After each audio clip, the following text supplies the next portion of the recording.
अध्यात्म की सूक्ष्मतम रहस्यों का उद्घाटन है। लेकिन अगर मैं उपनिषद पर ही बात करता रहूं तो डर है कि बात ही रह जाए। इसलिए चर्चा तो पृष्ठभूमि होगी। इस चर्चा के साथ साथ प्रयोग जो कहा है, जो इस ऋषि ने देखा है या जो मैं कहता हूं मैंने देखा है, उस तरफ आपके चेहरे को मोड़ने की कोशिश, उस तरफ आपकी भी आंखें उठाने, उस तरफ आपकी भी आंखें उठाने का प्रयास, वही मुख्य होगा। उपनिषद की बात तो सिर्फ हवा पैदा करने के लिए होगी, फिर आपके चारों तरफ भी तरंग में पैदा हो जाएं कि आप भूल जाएं 20वीं सदी को, पहुंच जाएं उस लोक में जहां ये ऋषि रहा होगा। मिट जाए ये जगत जो चारों तरफ बहुत बेरौनक और बहुत कुरूप हो गया है, और याद आ जाए उन दिनों की जब ये ऋषि जिंदा रहा होगा। एक हवा, एक वातावरण, बस उसके लिए उपनिषद। और उतना काफी नहीं है, जरूरी है, काफी नहीं है। तो जो मैं कहता हूं अगर आप उसको सुन के ही रुक जाते हैं तो मैं मानूंगा आपने सुना भी नहीं, क्योंकि सुन के जो चलता नहीं है मैं नहीं मान सकता कि उसने सुना है। अगर आप सोचते हैं कि सुन के आपकी समझ में आ गया, इतनी जल्दी मत करना। सुन के समझ में आता होता तो हम कभी के समझ गए होते। सुन के ही समझ में आता होता तो इस दुनिया में समझदारों की कमी ना होती, ना समझ खोजना मुश्किल हो जाता। मगर ना समझ ही ना समझ, सुन के कुछ भी समझ में नहीं आता। सुन के सिर्फ शब्दों पे मुट्ठियां बन जाती। सुन के नहीं, करके ही समझ में आता है। इसलिए सुनना करने के लिए, समझने के लिए नहीं।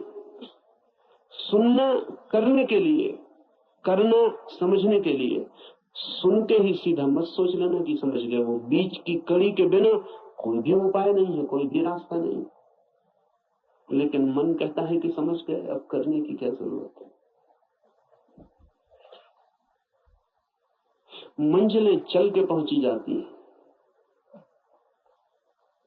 सब भी समझ लिया हो, यात्रा पथ पूरा स्मृति में आ गया हो, पूरा नक्शा जेब में हो,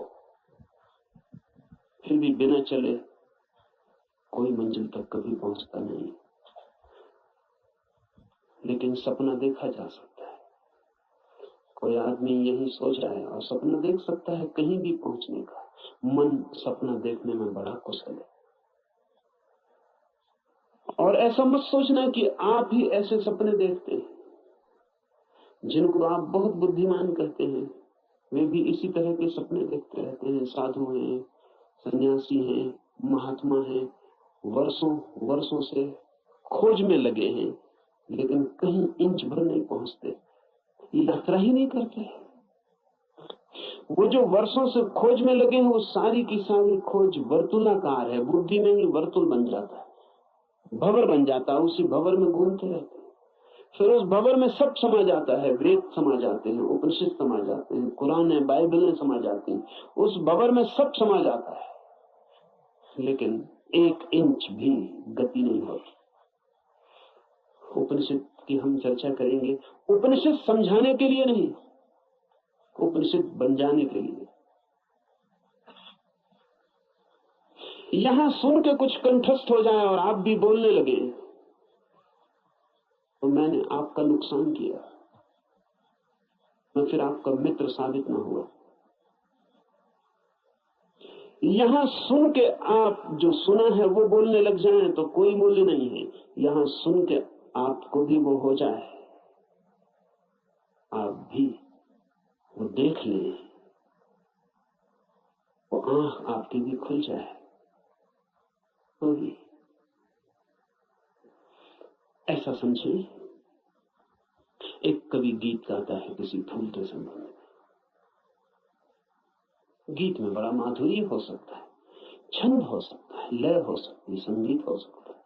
गीत की अपनी खूबी है, लेकिन गीत कितना ही गाए उस फूल को और कितना ही गुनगुनाए, तो भी गीत गीत है, फूल नहीं। लाखों गति और लाखों छंद, तो भी गीत गीत है, फूल की सुगंध नहीं।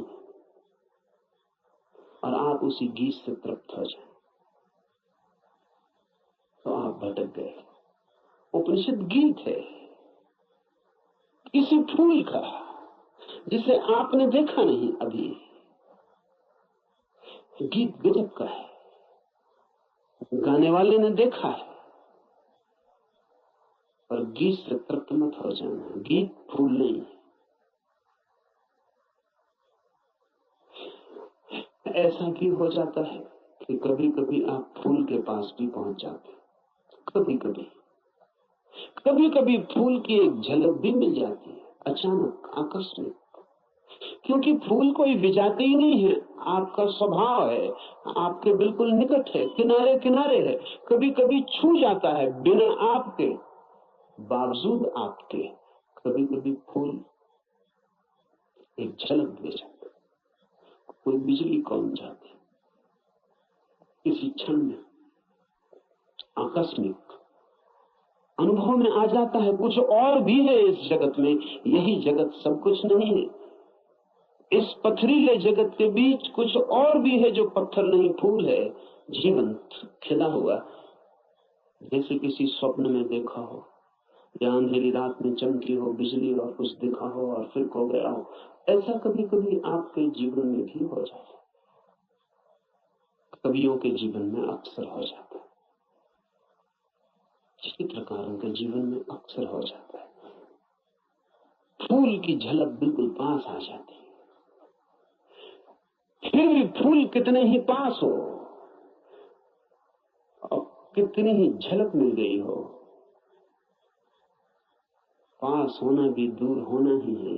और कितने ही पास आ जाए फूल तो भी फासला तो बना ही रहता। और मैं बिल्कुल हाथ से भी छू लूं फूल को तो भी पक्का नहीं है कि जो अनुभव मुझे होता है वो फूल का है, क्योंकि हाथ खबर लाने वाला है और हाथ अगर बीच में गलत खबर दे दे तो कुछ भरोसा नहीं। और हाथ सही ही खबर देगा, इसको मानने का कोई कारण नहीं।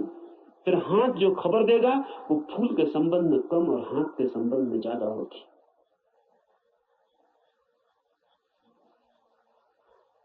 फूल ठंडा मालूम पड़ता है, जरूरी नहीं कि फूल ठंडा हो सकता है हाथ गर्म हो, इसलिए फूल ठंडा मालूम पड़ता है। खबर हाथ के संबंध में, क्योंकि खबर जब भी किसी माध्यम से आती तो सापेक्ष होती है, पक्का नहीं हुआ जा सकता। पोपोफ का मैं एक संस्मरण पढ़ रहा था। पोपोफ एक साधिका थी और गहरी साधिका थी, और पियोत्र दिमित्रोविच ऑस्पेंस्की के पास साधना करता था। एक दिन बैठी थी पास, एक सज्जन ने आके ऑस्पेंस्की से पूछा कि ईश्वर है या नहीं। तो ऑस्पेंस्की ने कहा कि ईश्वर नहीं। फिर ऑस्पेंस्की थोड़ी देर रुका और उसने कहा कि लेकिन मैं कोई गारंटी भी नहीं कर सकता,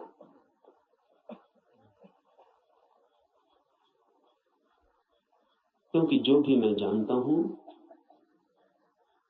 वो सब माध्यम से जाना गया। कभी आंख से देखा है लेकिन आंख का भरोसा क्या, कभी कान से सुना है लेकिन कान गलत सुन सकता है, कभी हाथ से छुआ है लेकिन हाथ का क्या कहना। अभी तक सीधा नहीं देखा है,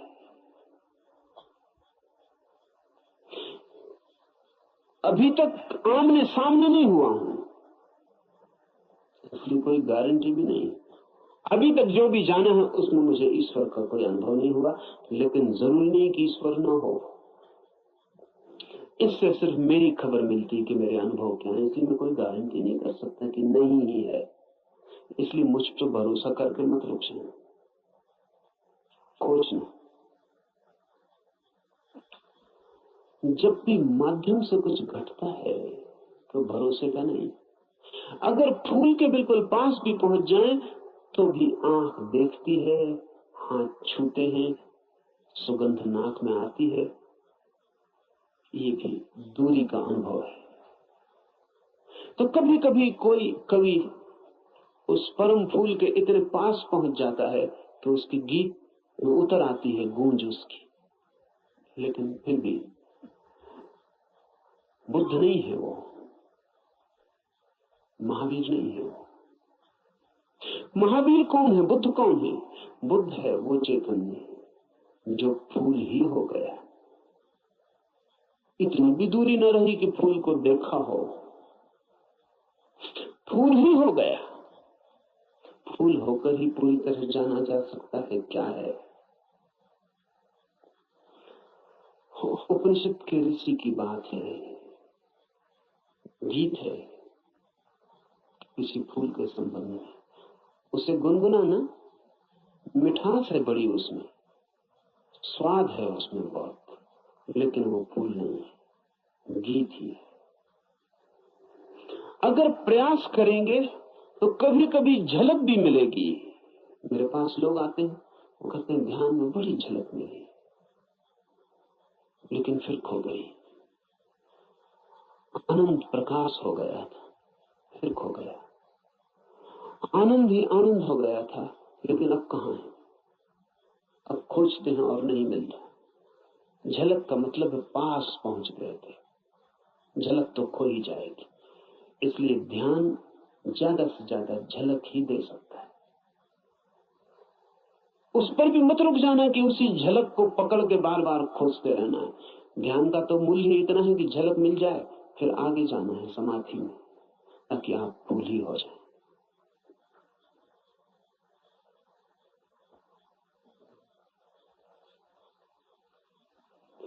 ध्यान में है झलक, समाधि में है हो जाना।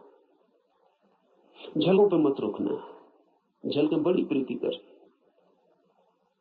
सारा जगत बासा मालूम पड़ने लगता है। एक झलक ध्यान में मिल जाए उस जीवंत की, फूल की, उस खिलावट की जो भीतर है, तो सारा जगत फीका और व्यर्थ हो जाता है। लेकिन फिर कुछ लोग झलकों को पकड़ लेते हैं और उन्हीं को दोहराने लगते हैं और सोचते हैं सब हो गया।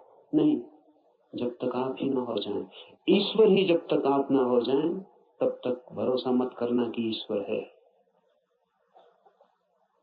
हो सकते हैं, क्योंकि है ही। खोलना है जरा, उघाड़ना है जरा। छिपे हैं, मौजूद हैं अभी और यही, थोड़े से वस्त्र हैं और बड़े झीने वस्त्र हैं कि चाहें तो अभी उतार कर फेंक दें और नग्न हो जाएं और ईश्वर हो जाएं। लेकिन बड़ी पकड़ है, झीने तो हैं लेकिन पकड़ गहरी। क्यों है ये पकड़ इतनी? ये पकड़ है क्योंकि हम सोचते हैं ये वस्त्र ही हमारा होना है, यही हम, इसके अलावा हमें कुछ और किसी अस्तित्व का पता नहीं। इस उपनिषद में इशारे होंगे उस अस्तित्व के जो वस्त्रों के पार है, और इस उपनिषद के साथ साथ हम करेंगे ध्यान ताकि मिले झलक, और आशा बांधेंगे समाधि की ताकि हम भी हो जाएं वही जिसे हुए बिना न कोई संतोष है, न कोई शांति, न कोई सत्य। उपनिषद शुरू होता है प्रार्थना से। प्रार्थना है समस्त जगत से। सूर्य कल्याणकारी हो, वरुण, अर्यमा, इंद्र और बृहस्पति, विष्णु कल्याणकारी हो, उस ब्रह्म को नमस्कार हो। हे वायु, तुम्हारे लिए नमस्कार, क्योंकि तुम प्रत्यक्ष ब्रह्म हो। मैं तुम्हें ही प्रत्यक्ष ब्रह्म कहूंगा। सत्य और रित वे सब मेरी रक्षा करें। आचार्य की भी इस प्रार्थना से शुरू होता है। धर्म की यात्रा प्रार्थना से शुरू होगी ही। प्रार्थना का अर्थ है आस्था, आशा, प्रार्थना का अर्थ है इस सारे जगत के साथ हमारे जुड़े हुए होने का भाव। प्रार्थना का अर्थ है मुझ अकेले से क्या होगा, मुझ अकेले से होता तो हो गया होता, मुझ अकेले से तो क्षुद्र भी नहीं सध पाया। चाहा था धन मिल जाए वो भी नहीं मिला, चाहा था पद मिल जाए वो भी नहीं मिला। कैसी कैसी चाहें की थी, बड़ी छोटी थी, वे भी पूरी ना हुई। मुझ अकेले से तो संसार भी ना सधा। तो सत्य की ये महायात्रा मुझ अकेले से हो सकेगी? अकेले अकेले तो मैं संसार में भी हार गया हूं। सभी हारे हुए हैं संसार में। जो जीते हुए दिखाई पड़ते हैं वे भी बस वे दूसरों को जीते हुए दिखाई पड़ते हैं, खुद तो बिल्कुल हारे हुए।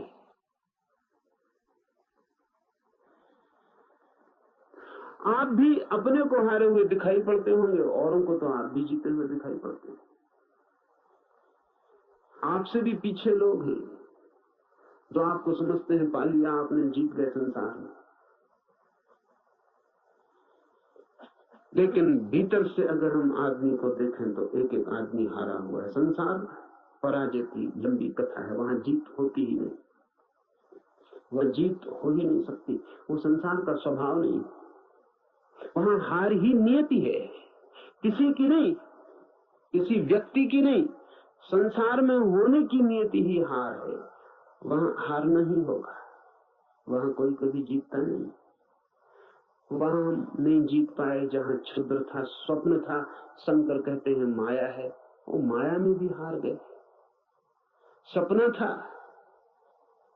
भ्रम था, वहां भी तो जीत ना पाए।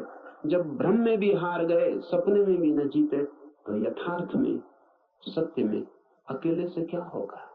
प्रार्थना का अर्थ है संसार में पराजित हुए व्यक्ति का यह अनुभव कि जन्मों जन्मों तक चेष्टा करके मैं हार गया, क्षुद्र में तो विराट में मेरी सामर्थ्य। इसलिए प्रार्थना, इसलिए सारे जगत को पुकारा है ऋषि ने कि मुझे साथ देना। सूर्य को पुकारा है, वरुण को पुकारा है, ये सब नाम है, प्रतीक है जीवन की समस्त शक्तियों की।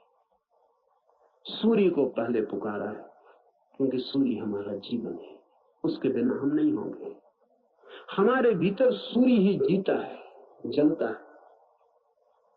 उधर सूर्य बुझ जाए, यहां हम बुझ जाए। सूर्य ही हमारा प्राण है, इसलिए पुकारा। कहा वायु को नमस्कार है, विशेष रूप से वायु को नमस्कार कहा है इस प्रार्थना में, क्योंकि तुम प्रत्यक्ष ब्रह्म हो। अजीब सी बात है, थोड़ा सोचिए। बड़े मजे की बात है, क्योंकि वायु है बिल्कुल अप्रत्यक्ष और सब चीजें प्रत्यक्ष। सूर्य को कहा होता है प्रत्यक्ष ब्रह्म हो, जीते जागते जलते प्रखर, समझ में आता। सूर्य को नहीं कहा प्रत्यक्ष ब्रह्म, कहा वायु को जो बिल्कुल दिखाई पड़ती नहीं, बिल्कुल अप्रत्यक्ष। कहां है प्रत्यक्ष वायु? सिर्फ अनुमान है कि है, लगता है कि है, भासता है कि है, दिखाई तो पड़ती नहीं। आंख के सामने कहां है? प्रत्यक्ष का मतलब है आंख के सामने है। जो आंख के सामने वायु बिल्कुल नहीं है, पत्थर पहाड़ सब आंख के सामने, वायु नहीं। लेकिन ऋषि कहता है हे वायु नमस्कार तुम्हें, क्योंकि तुम प्रत्यक्ष ब्रह्म हो।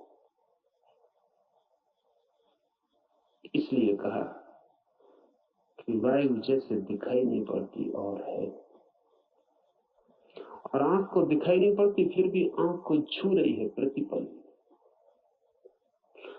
ऐसा ही परम सत्य है, दिखाई नहीं पड़ता, छू रहा है प्रतिपल। वायु दिखाई नहीं पड़ती क्योंकि हमारे पास देखने वाली आंख नहीं है। वायु तो यहां है, वायु के बिना तो हम भी नहीं हो सकते। वही थी तो हमारी श्वास में हमें संभाले, उसका ही आवागमन तो हमारा सारा जीवन है, जो इतने निकट है। श्वास है जो हमारी, वो भी दिखाई नहीं पड़ती क्योंकि हमारे पास आंखें बड़ी स्थूल है। तो हम जो बहुत मोटा मोटा है, स्थूल स्थूल है, वो देख लेते हैं। जो सूक्ष्म है वो हमें दिखाई नहीं पड़ता।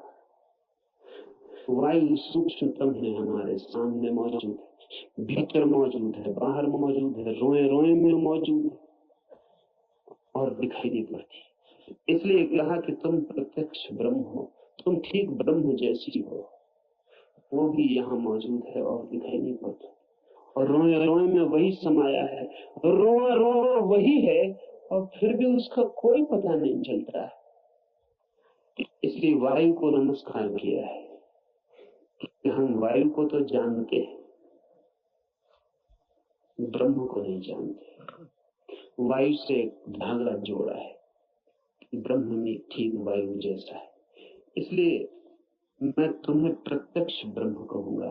ऋषि कहता है वायु को सत्य और ऋत के नाम से भी कहूंगा, क्योंकि तुम ठीक उस जैसी हो जो है और जिसका हमें पता नहीं, जो हम स्वयं हैं और जिसका हमें पता नहीं, जो अभी और यहाँ सदा से मौजूद है और हमें उसका पता नहीं।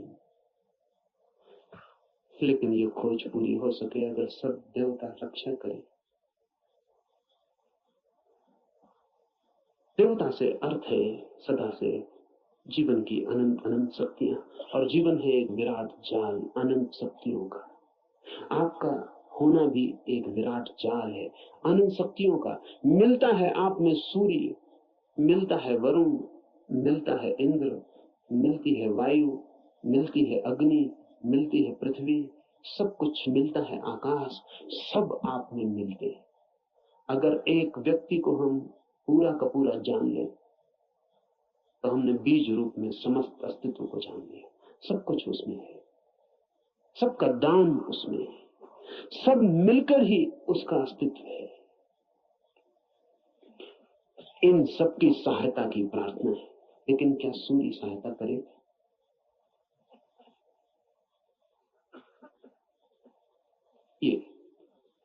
ये सवाल उठता ही है।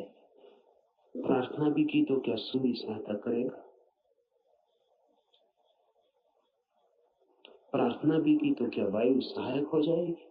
प्रार्थना भी की तो पृथ्वी क्या सहायता करेगी? पृथ्वी की सहायता और सूर्य की सहायता का सवाल नहीं है। आपने प्रार्थना की, यही बड़ी सहायता है। इसे थोड़ा ठीक से समझ लें। कोई सूर्य आके आपको सहायता नहीं करेगा, लेकिन आपने प्रार्थना की, इसका जो परिणाम है वो सूर्य पर नहीं होगा, आप पर होगा। क्योंकि प्रार्थना करने वाला चित्त हो जाता है विनम्र, प्रार्थना करने वाला चित्त हो जाता है असहाय, प्रार्थना करने वाला चित्त स्वीकार कर लेता है इस बात को कि मुझ अकेले से नहीं होगा। प्रार्थना करने वाला चित्त मिटने को तैयार हो जाता है। प्रार्थना करने वाला चित्त अपने अहंकार को, इस भाव को कि मैं कर सकता हूं, छोड़ देता है। इसके परिणाम होते हैं। प्रार्थना का सारा परिणाम आप पर होता है। प्रार्थना से सूर्य नहीं बदलता, आप बदलते हैं। प्रार्थना से जगत नहीं बदलता, आप बदलते हैं। लेकिन आपके बदलते ही दूसरे जगत में आपका प्रवेश हो जाता है। प्रार्थना आमतौर से जब आप करते हैं तो यही सोचते हैं कि कोई कुछ करेगा, इसलिए प्रार्थना कर रहे हैं। न, प्रार्थना है एक उपाय, एक डिवाइस। हाथ तो आप जोड़ते हैं किसी और के सामने, लेकिन जो परिणाम होता है वो होता है भीतर, जिसने हाथ जोड़े हैं उस पर। इसलिए बड़ी कठिनाई होती है अगर आप वैज्ञानिक के सामने कहें कि हे सूर्य सहायता कर, वो कहेगा मूर्खता की बात, क्या सूर्य तुम्हारी सहायता